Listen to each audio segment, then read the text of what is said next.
Jadi kalau kita bicara tentang rahmat, meskipun dia orang non muslim, kasih. Kalau bapak mau nolong aja, udah jangan nanya agamanya apa kira-kira ini, tak usah lah. Gitu. Kalau mau ngasih aja, udah. Kenapa? Dia dapat bantuan dari kita berdasarkan kata rahmat Allah yang ngasih dia. Jangankan dia yang miskin, Fir'aun yang jelas-jelas dia durhakanya luar biasa ngaku Tuhan. Allah ngasih rezeki gak buat Fir'aun? Ngasih. Dia udah bilang, ana rabbukumul a'la, aku Tuhanmu yang paling tinggi. Dia besoknya masih makan gak? Masih. Dia besoknya masih minum gak? Masih. Kalau itu dia masih dapat rahmat Tuhan gak? Masih. Dia aja kayak gitu. Apalagi orang-orang yang meskipun ingkar kepada Allah tapi levelnya gak kayak Fir'aun. Jangan putuskan rahmat Allah itu. Gitu. Jadi kasih aja. Adapun nanti di akhirat, rahim itu hanya diperuntukkan bagi orang yang beriman kepada Allah. Begitulah perbedaan pandangan ulama ketika menyikapi Ar-Rahman dengan Ar-Rahim.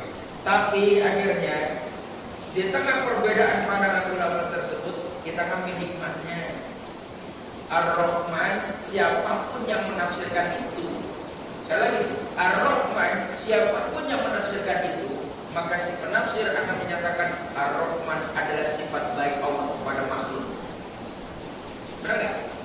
Dari dua tafsir yang saya sampaikan tadi, kalau mau diambil kesimpulan, bukankah Ar-Rahman itu merupakan sifat Allah yang baik kepada makhluk? Nah, kalau sifat Allah itu diperkenalkan berulang-ulang, Alhamdulillahirabbil alamin, Ar-Rahmanir Rahim, Maliki Yaumiddin. Di awal dengan bismillahnya, maka kalau itu perkenalkanlah Allah kepada manusia bahwa Allah itu maha baik. Maha baik. Gak ada buruk.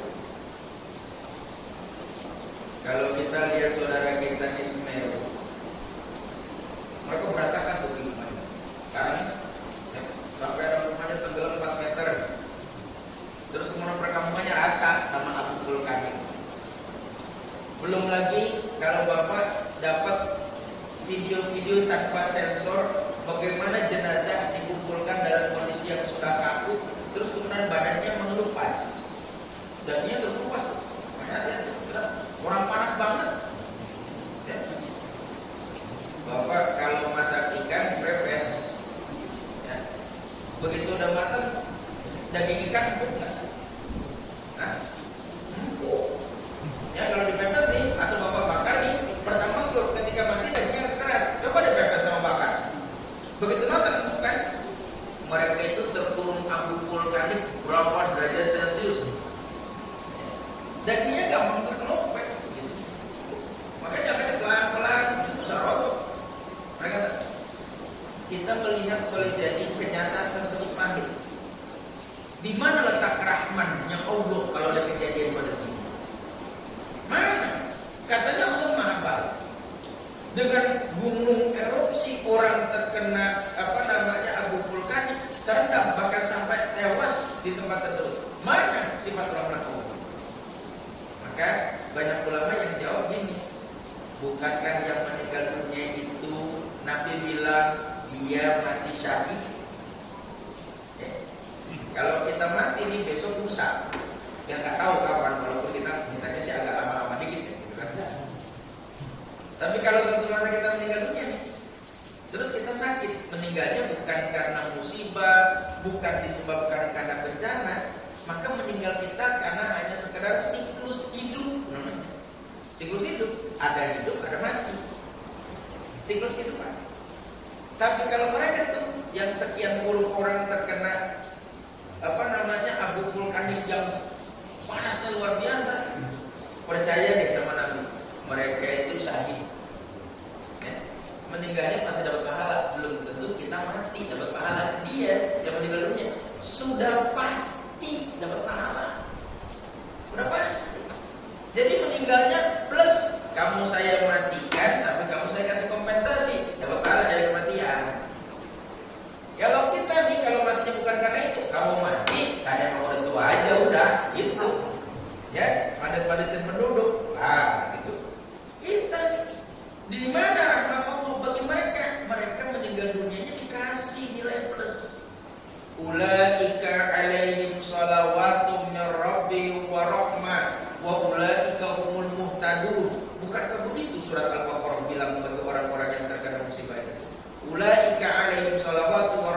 mereka itu mendapatkan keberkahan yang sempurna, mereka itu dapat ampunan, mereka itu termasuk dan tergolong orang-orang yang mendapatkan petunjuk dari Allah.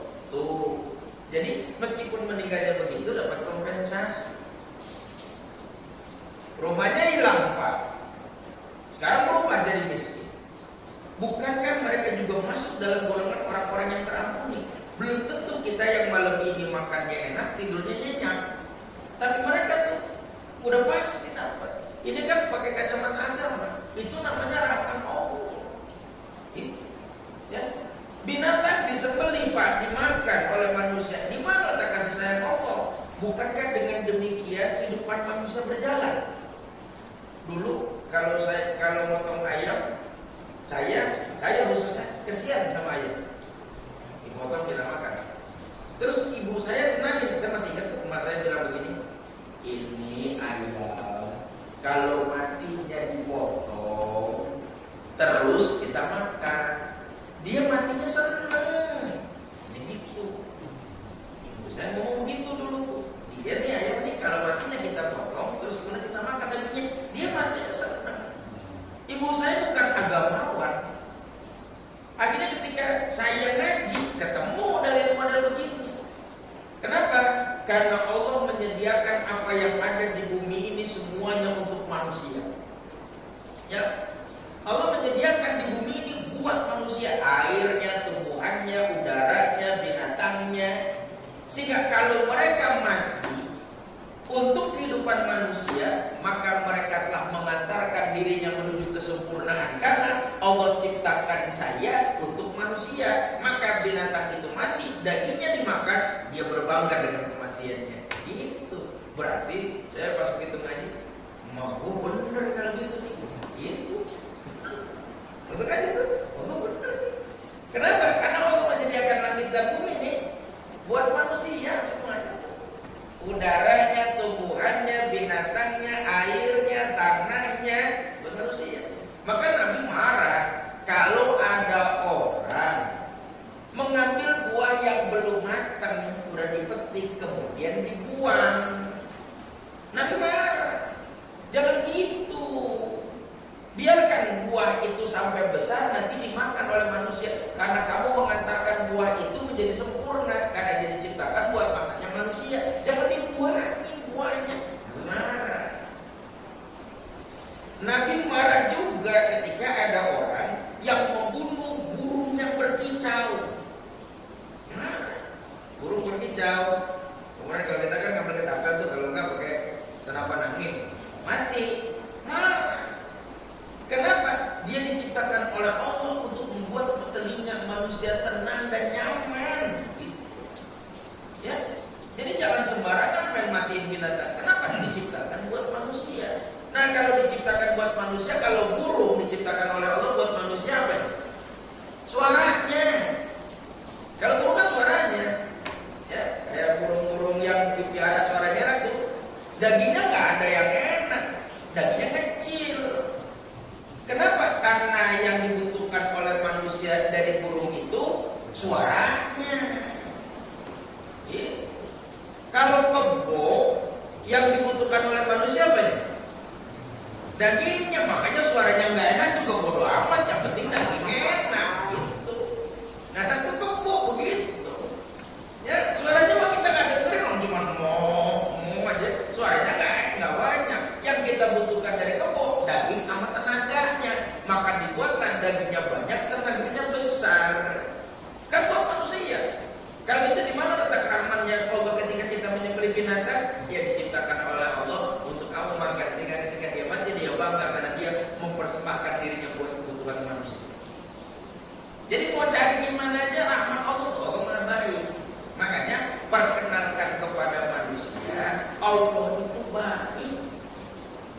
Sampai kalau ada orang dosanya banyak Pak, tingginya luar biasa dosanya, maka ada ungkapan setinggi-tinggi dosa dan kesalahan manusia masih menjulang tinggi rahmat dan kasih sayang Allah. Populer tuh di buku Duratun Nasihin, kalau ada yang ngaji Duratun Nasihin tuh pesantren. Satu masa ada orang membunuh udah 99 orang. Itu kan Duratun Nasihin, 99 orang. Terus dia pengen tobat. Begitu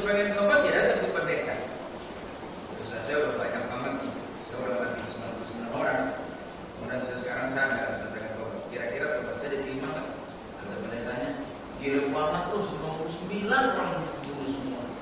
Gak kepala dosa lo, kayaknya Tuhan juga gak bakal mengampunin kata pendeta ini nih. Maka dia jengkel, diambil aja pedangnya, tanggung amat nih, bikin satu lagi di 100 pas gitu kan. 100 gitu. Nah dia datang ke seorang ulama, dosa saya sudah membunuh 99 orang. Apakah Tuhan saya menerima? Kalau saya tobat, maka ulamanya bilang, setinggi-tinggi dosa dan kesalahan manusia masih jauh menjulang tinggi rahmat dan kasih sayang Allah. Gitu. Jadi tolonglah luruskan kalau memperkenalkan Allah itu. Memang ada akal. Memang pasti ada akal. Tetapi kalau kita kaitkan dengan sifat dan rahmat kasih sayang Allah, masih jauh menjulang rahmat Allah dibanding dengan akal. Jadi perkenalkanlah Allah yang indah-indah supaya orang tidak kemudian menduga atau berpaham bahwa Allah itu bengis, Allah itu penyiksa. Enggak begitu. Bahkan Nabi pernah bilang Allah memberikan kalian pahala sampai kalian bosan untuk menerima. Saking banyak. Sampai kalau Allah mau memberikan nilai-nilai pahala, betapa amalan-amalan gampang yang kita kerjakan, bukankah pahala yang kita dapatkan? Cuman bapak berwudu, siapa yang berwudu secara sempurna, kumur-kumur dia menghadap kiblat, nutup aurat, selesai keluar dari kamar mandi, dia menghadap kiblat dengan baca doa, asyhadu an la ilaha illallah wahdahu la syarika lah wa asyhadu anna Muhammadan abduhu wa rasuluh. Allahumma ja'alni minat tawwabin wa ja'alni minal mutatahhirin wa ja'alni min ibadikas shalihin. Wa sallallahu alaihi wasallam Muhammadin wa ala alihi wa sahbihi wasallam walhamdulillahi rabbil alamin. Futihat abwaabul jannah at-thamaniyah. Maka dibukalah bagi orang itu pintu surga yang 8, silakan dia masuk lewat mana saja. Bukankah baru begitu doang kita ketemu orang Allah. Ya. Jadi jangan kemudian siksa habis dah, lo kagak bakal keluar dari neraka udah. Kita kalau nawarin begitu ke orang lain, sehingga akhirnya banyak orang yang gak respect, banyak orang yang ketakutan karena penjelasan kita terhadap sifat rahmat Allah itu salah. Sifat yang minim kita jelaskan dominan, sifat yang dominan kita jelaskan minim. Gitu. Jadi makanya kalau bapak baca Quran dari sebelah sini ketemu Qul a'udzu birabbin nas, nggak ada sifat Allah menyiksa. Kalau bapak baca dari sini alhamdulillahirabbil alamin, mana sifat Allah menyiksa diperkenalkan? Di tengah-tengah boleh ada. Itu pun kalau Allah mau mengampuni, maka Allah mengampuni siapa yang Allah kehendaki. Ya. Jadi Ar-Rahman Ar-Rahim yang berulang sampai 2 kali dalam surat Al-Fatihah ini memberikan penjelasan kepada kita dan menyadarkan kepada kita bahwa Allah berupaya memperkenalkan sifat dan zat-zatnya yang maha baik kepada manusia. Sehingga ketika Allah memperkenalkan sifat-sifat yang baik kepada manusia, berharap manusia mau datang kepada Allah karena dia kenal Allah maha baik. Maka Nabi memperkenalkan Allah yang baik, yang maha luas ampunannya. Sehingga akhirnya dalam tempo 20 tahun Arab Saudi yang dulunya bengis dan barbar berubah menjadi orang-orang yang baik ketika Nabi Muhammad berdakwah. Kenapa? Karena Nabi mengedepankan sifat rahmat dan kasih sayangnya kepada manusia. Itu Ar-Rahman Ar-Rahim. Kemudian yang terakhir Maliki Yaumiddin. Maliki Yaumiddin. Bapak jamaah yang saya hormati, saya tidak bosan menjelaskan Malik Yaumiddin ini begini. Kita akan ketemu kata Malik itu yang dekat dengan surat Al-Fatihah adalah surat An-Nas. Biasanya kan yang ke sini. Qul a'udzu birabbin nas, malikin nas, ilahin nas, min syarril waswasil khannas, alladzi yuwaswisu fi sudurin nas, minal jinnati wan nas. Di Al-Fatihah, alhamdulillahi rabbil alamin, ar-rahmanir rahim, maliki yaumiddin. Ketemu dua kata Malik bergandeng, hampir bergandeng. Tapi mohon diperhatikan, kalau Bapak membacanya dalam surat An-Nas, maka setahu saya dulu waktu belajar tajwid, kalau ketemu dalam surat An-Nas ini, Maliknya dibaca pendek. Kalau ketemu dalam surat Al-Fatihah, Maliknya dibaca panjang. Jadi Bismillahirrahmanirrahim. Alhamdulillahirabbil alamin.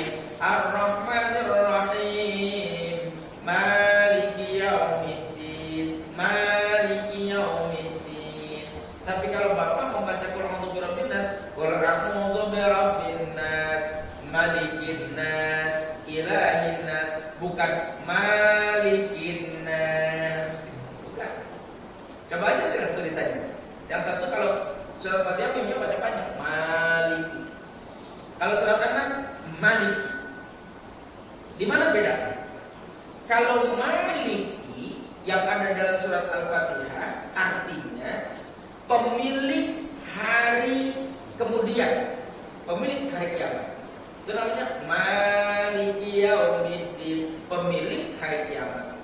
Kalau Bapak baca di surat Al-Fatihah, surat An-Nas, Malikin nas, artinya raja manusia. Beda. Ya. Maliki pemilik hari kiamat. Malikin nas, raja manusia. Beda. Bedanya di mana? Kalau maliki artinya pemilik. Kalau pemilik itu mutlak, kuasa penuh, itu namanya pemilik. Saya pemilik handphone ini nih. Ini kan punya saya nih. Ini pemiliknya saya. Kira-kira kalau habis ini nih handphone saya banting bisa nggak? Ada yang ngomel nggak? Nah, nggak ada Pak. Cuma paling yang saya banget. Gitu. Paling gitu orang lain. Tapi kalau ini handphone saya banting, kira-kira bisa nggak? Bisa. Kenapa? Ini milik. Makanya kalau milik dalam genggaman saya, apa aja saya bisa kerjain dengan handphone ini, karena milik. Tapi kalau saya raja itu kepemilikannya nggak mutlak. Makanya coba deh, ada raja yang digulingkan oleh rakyatnya, ya? Karena nggak percaya raja. Jadi raja itu pemiliknya, kepemilikannya nggak lebih kuat, nggak lebih dominan, nggak lebih hebat dibandingkan pemilik. Kalau sudah pemilik, apa aja bisa dikerjain.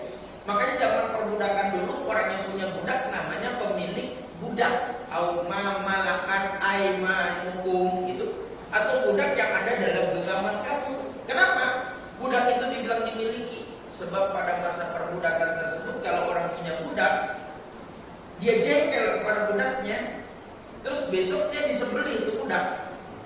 Nggak ada yang bilang itu dosa. Nggak ada. Gitu. Ya udah, besok terus sembelih. Gue potong, mati dia. Mati. Adakah orang bilang dosa? Nah. Adakah orang yang kemudian demo dan kemudian itu melanggar HAM? Enggak. Orang budak dia, mau diapain juga punya, ya biarin aja. Bahkan kalau dia beli budak perempuan, maka sang budak laki-laki bebas melakukan hubungan seksual dengan budak perempuannya tanpa harus melalui perkawinan. Oh namanya milik, saya beli. Kalau saya beli, mau saya apa aja saya boleh. Itu kepemilikan mutlak namanya pemilik. Makanya Allah bilang Maliki yaumiddin, Allah pemilik hari kemudian. Kenapa Allah pemilik hari kemudian? Maka di akhirat lah kita nggak bisa berkutik, karena pemilik dia di akhirat.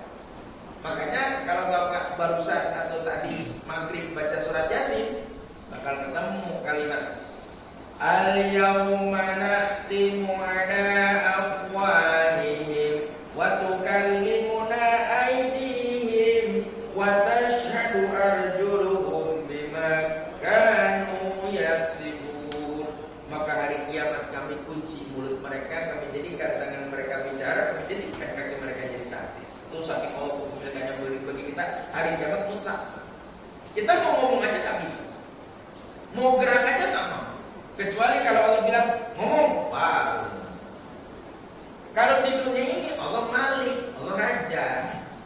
Karena raja, Allah masih memberikan kebebasan kepada manusia bergerak. Makanya kalau di dunia ini Allah bilang jangan ngomong, kita malah ngomong, gitu. Tapi kalau di akhirat berhenti. Ayo ngomong. Oh namanya bedanya malik dengan malik. Makanya kalau baca surat Al-Fatihah ini baca panjang. Bismillahirrahmanirrahim. Alhamdulillahirabbil alamin. Arrahmanirrahim.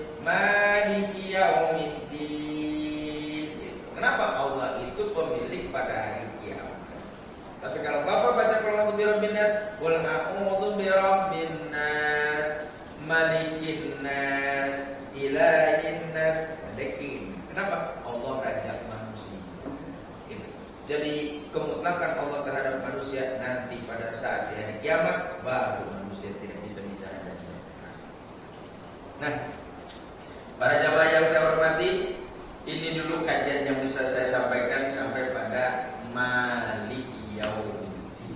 Allah menjadi pemilik pada hari kiamat. Mungkin ada satu atau dua pertanyaan yang kita bisa diskusikan, atau mungkin sekedar pandangan yang ingin disampaikan, saya persilahkan. Kalau ada dari sebelah sini dulu ya, biar saya gampang lihatnya. Ada nggak? Assalamualaikum warahmatullahi wabarakatuh.